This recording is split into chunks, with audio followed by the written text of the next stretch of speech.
Itu akan tinggalnya di tempat di mana roh jahat sekarang ada, yaitu Tartarus. Sebab begini, karena neraka itu adalah tempatnya roh jahat. Itu bukan tempatnya untuk manusia sebenarnya. Coba kita baca di dalam Matius pasal yang ke-25 ayatnya yang ke-41 dikatakan begini. Matius 25 ayat 41 dikatakan, dan ia akan berkata juga kepada mereka yang di sebelah kirinya. Ini berbicara tentang akhir zaman ya. Berarti memang sudah di surga dan neraka ini kan sudah terakhir. Dan ia akan berkata juga kepada mereka yang di sebelah kirinya, nyala dari hadapanku, hai kamu orang-orang yang terkutuk, nyala ke dalam api yang kekal, yang telah sedia untuk iblis dan malaikat-malaikatnya. Berarti api yang kekal tersedia untuk siapa? Iblis. Bukan untuk manusia kan? Berarti kalau gitu, kalau neraka itu sedia untuk iblis dan malaikat-malaikatnya, maka tempat di mana iblis dan malaikat-malaikatnya ada itu adalah tempat orang yang nanti juga akan masuk neraka. Oleh karena itu dikatakan di dalam tempatnya di mana itu? Kita baca di dalam 2 Petrus pasal 2 ayatnya yang keempat dikatakan begini. 2 Petrus pasal 2 ayatnya yang keempat dikatakan, sebab jikalau Allah tidak menyayangkan malaikat-malaikat yang berbuat dosa, tetapi melemparkan mereka ke dalam neraka. Nah, kata-kata neraka ini dalam bahasa aslinya Tartarus. Dan seharusnya tidak diterjemahkan neraka. Sebab apa?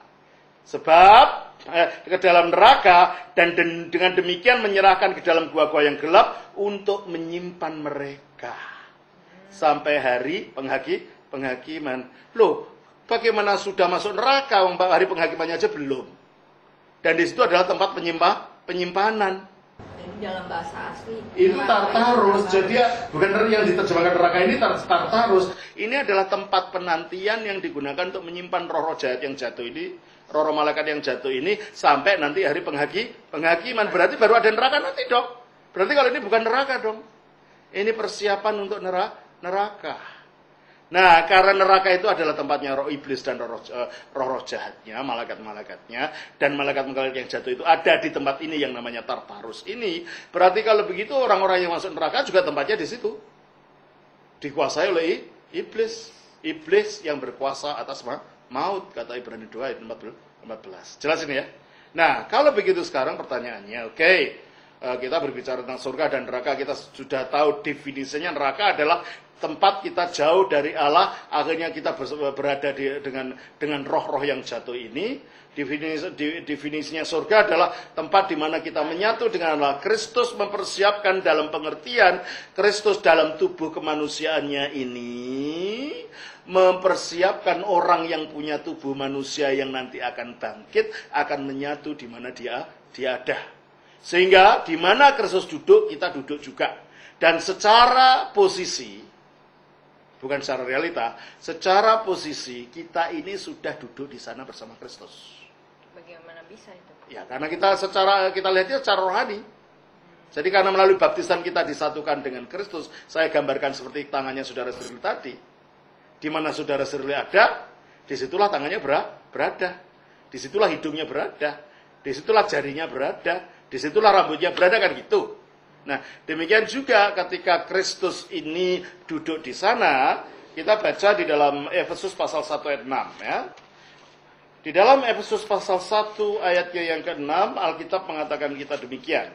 Efesus 1 ayatnya, Efesus 2 ayat 6. Dan di dalam Kristus Yesus, artinya menyatu dengan Kristus, Ia telah membangkitkan kita. Nyatanya kan belum bangkit. Tapi secara kacamata Allah kita sudah bangkit. Karena kita sudah menyatu dengan kebangkitan Kristus. Dikatakan, dan kebangkitan ini baru terjadi secara roh. Roh kita yang sudah bangkit ya. Dan di dalam Kristus Yesus, Ia telah membangkitkan kita juga. Coba saya baca bahasa aslinya, bahasa Indonesia kurang sreg gitu ya. Saya baca bahasa aslinya. Bahasa Indonesianya dulu ya. Dan di dalam Kristus Yesus, Ia telah membangkitkan kita juga dan memberikan tempat bersama-sama dengan Dia di surga. Kalau bahasa aslinya begini, coba saya baca ya. Efesus pasal 2 ayatnya yang ke-6. dikatakan begini oleh kitab suci. Efesus pasal 2 ayat yang ke-6. Saya bacakan. Bahasa aslinya itu bahasa Yunani. Yunani. Karena waktu itu bahasa Yunani adalah bahasa internasional di dunia Laut Tengah waktu itu, di mana para rasul mengabarkan Injil itu. Saya baca begini ya. Ke sin igiren, dan engkau telah dibangkitkan dan telah membangkitkan bersama. Ke sin ekatisen entis uranis en Kristu Yesus, dan telah membangkitkan kita bersama dia maksudnya. Dan sin ekatisen itu dari kata katisu. Katisu artinya duduk. Dan telah mendudukkan kita bersama dia. Entis uranis di surga, en Kristo Yesus, di dalam Kristus Yesus. Jadi dalam persekutuan kita dengan Kristus Yesus oleh iman yang dinyatakan dalam baptisan, kita ini sudah disatukan dengan Kristus. Jadi ketika Kristus bangkit, maka itu menjadi kebangkitan kita. Dan ketika Kristus duduk di sebelah kanan Bapa, kita pun secara posisi juga sudah duduk di sana. Itulah maksudnya, aku mempersiapkan tempat bagi kamu. Sehingga untuk masuk surga artinya menyatu dengan Kristus ini. Jadi bukan ke tempat yang indah. Ya, itu indahnya tidak bisa deskripsikan. Kalau indah pun jangan indah menurut mungkin indahnya puncak atau indahnya Pulau Hawaii, bukan. Sesuatu yang dikatakan belum bisa dilihat oleh mata, belum pernah didengar oleh telinga, dan tidak pernah masuk dalam hati manusia. Jelas ini ya. Dan pertanyaannya sekarang, apakah semua orang itu pasti kalau berbuat baik masuk surga itu? Atau berbuat jahat pasti masuk neraka itu? Saya katakan tadi, surga artinya definisinya adalah menyatu dengan Allah di dalam Yesus Kristus. Neraka artinya memisah dengan Allah karena menolak Yesus Kristus. Jadi perbuatan baik itu sendiri, menurut Alkitab, tidak membawa siapapun ke dalam surga. Perbuatan baik itu sendiri tidak membawa siapapun ke dalam surga, sebab surga itu bukan tempat yang bisa kita beli seperti transaksi dagang. Aku berbuat sekian, perbuatan baikku sudah sekian kilo, maka ini adalah karcis saya masuk surga. Mengapa begitu? Karena adanya masalah dosa. Ketika Adam jatuh ke dalam dosa, rohnya mati. Kita baca di dalam Efesus pasal 2 ayat 1. Dikatakan, kamu dahulu sudah mati karena pelanggaran-pelanggaran dan dosa-dosamu.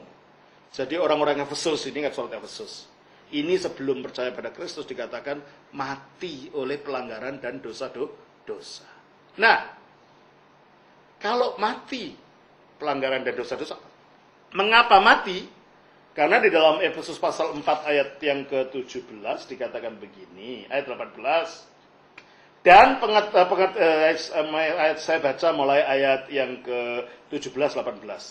Sebab itu kukatakan dan kutegaskan ini kepadamu di dalam Tuhan, jangan hidup lagi sama seperti orang-orang yang tidak mengenal Allah dengan pikirannya yang sia-sia dan pengertiannya yang gelap, jauh dari hidup persekutuan dengan Allah. Bahasa aslinya bukan begitu. Apilotriomeni tizois tuteu. Artinya terpisah atau terputus dari hidupnya Allah. Bukan jauh dari hidup persekutuan, tetapi orang ini betul-betul terputus dari hidupnya Allah.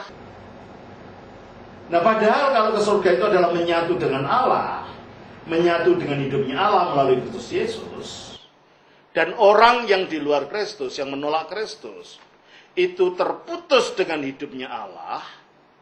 Dan kalau orang yang rohnya ini terputus dengan hidupnya Allah, itu mati secara fisik, bisa nggak dia menyatu dengan Allah kalau dalam keadaan putus begitu? Ya enggak. Jadi bagaimana bisa mengharapkan surga? Maka itulah sebabnya, gambarannya, dengan diutusnya Kristus ke bumi, seolah-olah Allah itu mengulurkan kabel ke bawah gitu loh. Supaya kita nyantol lagi gitu. Jelas? Seolah-olah Kristus itu diturunkan sebagai kabel yang membuat kita nyantol lagi kepada hidupnya Allah. Oleh karena itu, hanya dengan nyantol kepada Kristus, menyatu dengan Kristus, kita dapat kembali utuh, tak terputus lagi dengan hidupnya Allah, dan itulah surga. Menyatu dengan Allah, bersatu dengan Allah, itulah keberadaan berada di surga. Jadi pada akhirnya, ketika orang menyatu dengan Allah, itulah berada di surga. Ketika orang itu terputus dari Allah, itulah berada dalam neraka. Itulah sebabnya dikatakan juga mengenai orang-orang yang menolak Kristus di dalam 2 Tesalonika pasal yang ke-1 ayat yang ke-7.